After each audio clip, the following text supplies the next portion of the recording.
garnering 303,751 text votes, or 7.94% of the total number of votes. Congratulations!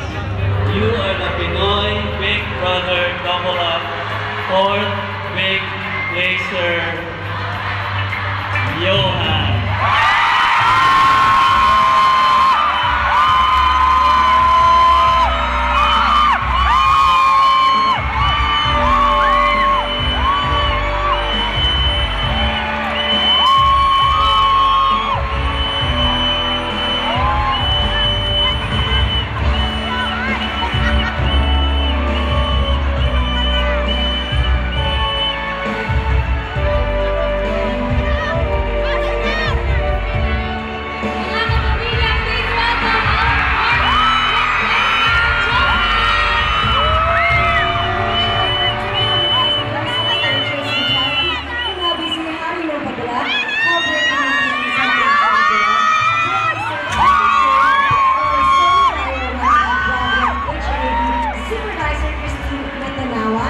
With a check worth 200,000 pesos from Jack and Jill Snacks, brand assistant Zia Bernardo.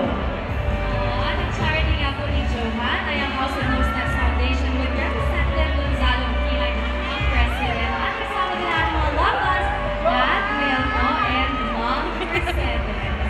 Ayan. Mommy and Daddy, maaaring niya kami ng inyong anak. We're very proud of you, Johan.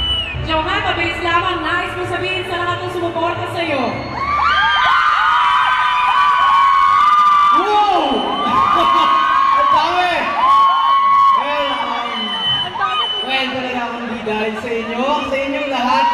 Yes. Wala ako dito. Kaya, thanking you all. Lahat na nandito, sobrang taos-puso po ako nagpapasalamat sa inyong lahat. Maraming salamat, Johan.